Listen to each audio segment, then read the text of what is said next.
On va en parler avec quelqu'un qui connaît très bien la géopolitique du Moyen-Orient, qui connaît très bien, qui a été le premier à écrire un grand livre il y a presque 20 ans sur le totalitarisme islamique, et dont le dernier livre, c'est avec Emmanuel Razavi, Le Projet, la stratégie de conquête et d'infiltration des frères musulmans en France et dans le monde, et auparavant, en 2018, la stratégie de l'intimidation du terrorisme djihadiste à l'islamiquement correct, chez L'Artilleur. Les deux livres sont chez L'Artilleur. Bonjour Alexandre Delval. Bonjour. Alors Alexandre Delval, qu'est-ce qui se passe vraiment? Parce qu'on a l'impression que ça s'enflamme. Donc on a parlé des pays qui ont boycotté, on a parlé des pays comme l'Arabie Saoudite ou les Émirats qui au contraire boycottent effectivement les produits turcs. On le dit. Et puis on parle de la France soutenue par la Grèce, l'Allemagne, l'Autriche, l'Italie, les Pays-Bas, donc l'Europe, enfin l'Europe racine européenne.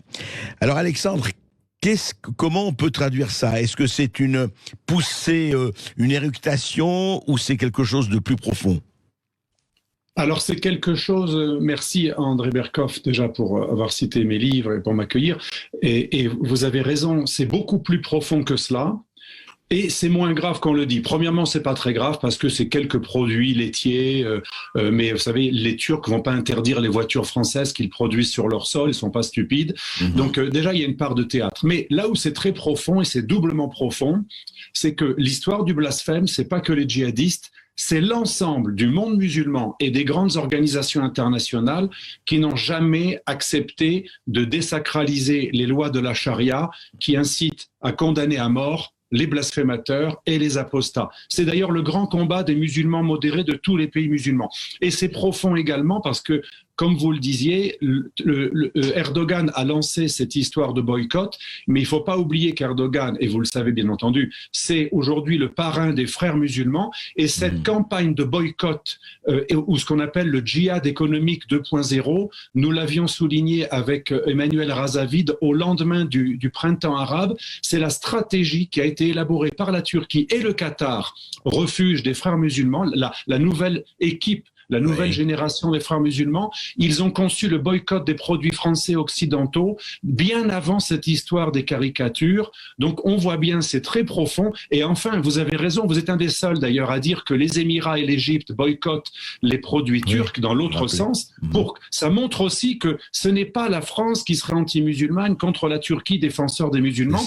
Il y a une guerre à l'intérieur des pays musulmans qui oppose les Émirats, l'Égypte et heureusement de plus en plus l'Arabie Saoudite qui s'adoucit, et de l'autre côté les tenants de l'islam politique des frères musulmans. C'est une guerre terrible qui se déroule dans plusieurs théâtres, et en fait la France elle est prise un petit peu en otage, et en fait pourquoi Erdogan s'en prend à la France? Puisque c'est le seul pays qui a demandé à la Turquie de cesser son impérialisme et son expansionnisme en Méditerranée. La France est le seul pays qui a contrecarré et les frères musulmans récemment, depuis que Macron a ouvert les yeux, et la Turquie en Méditerranée. Donc la France dérange pour d'autres raisons que les caricatures. Oui, et je pense d'autant plus, Alexandre Delval, quand même, qu'il faut rappeler qu'il y a d'autres pays qui s'en prennent aux musulmans et de façon autrement plus expéditive. Je parle de la Chine.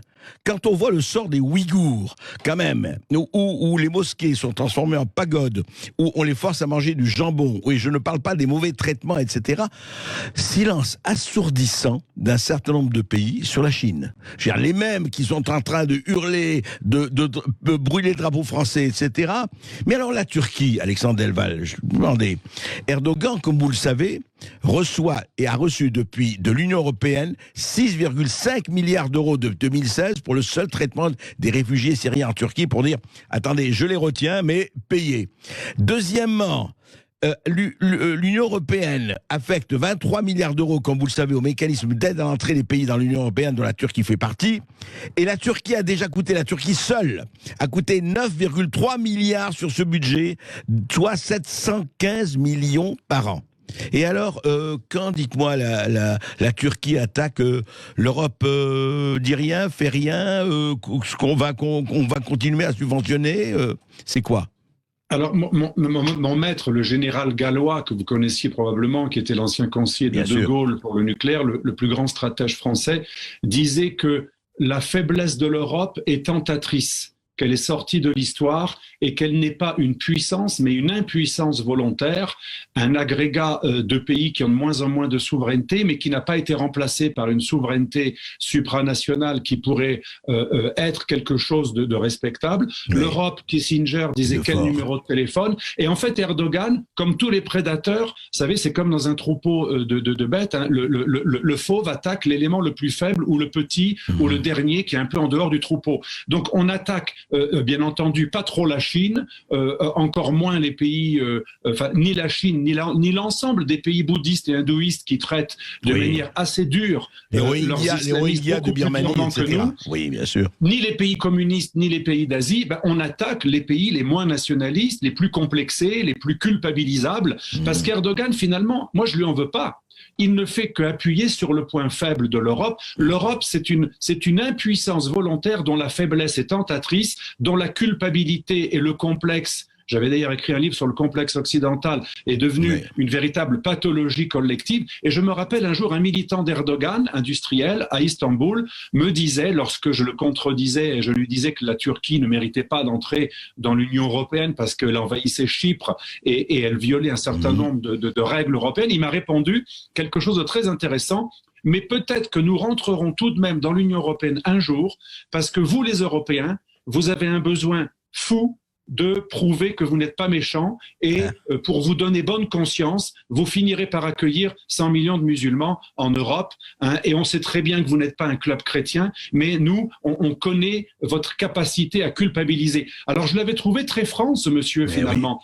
Oui. Mais comme Erdogan est très franc aussi, c'est ça, ils sont très très francs.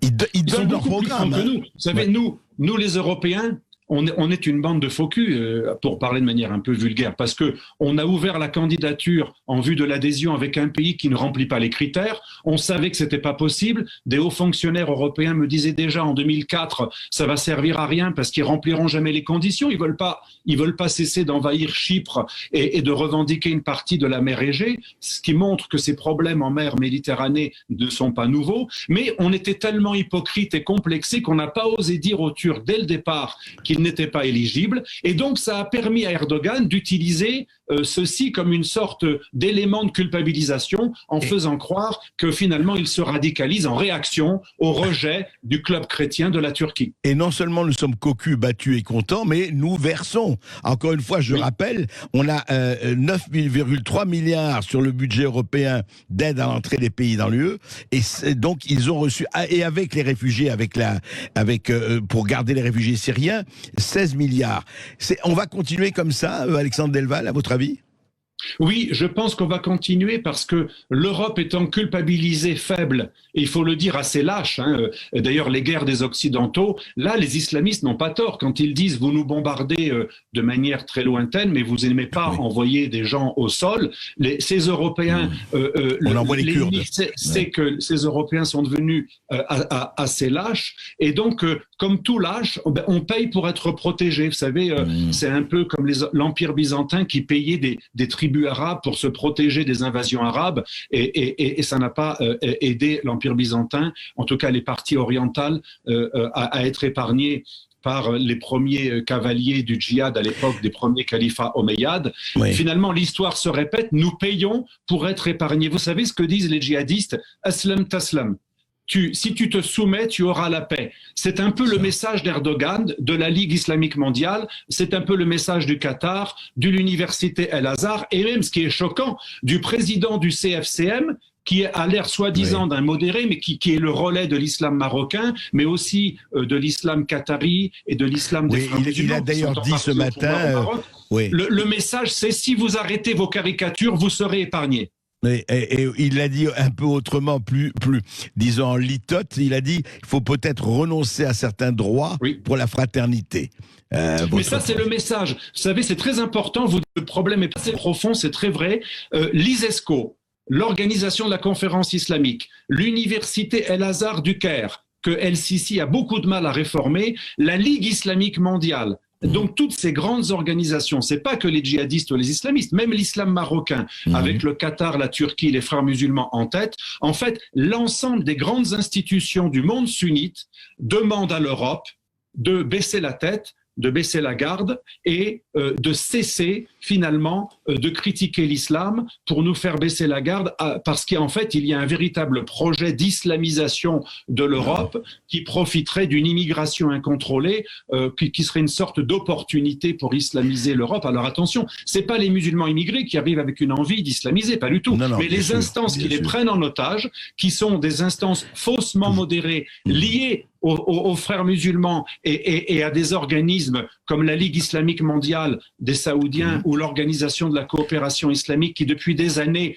veulent promouvoir un ordre islamique. Vous savez que l'organisation de la conférence islamique, où il y a le Pakistan, le Qatar, l'Arabie saoudite et la Turquie derrière, réunit 57 pays musulmans qui ont fait une déclaration islamique des droits de l'homme en 1990 qui demandait à ce que la charia soit supérieure aux droits de l'homme séculier. Et ça a été accepté par les Nations Unies comme une sorte de déclaration islamique alternative. En fait, c'est un mouvement de fond. De fond, absolument. Et en fait, on va suivre ça et on va savoir comment, effectivement, et les musulmans modérés et les Européens vont essayer de résister ou pas.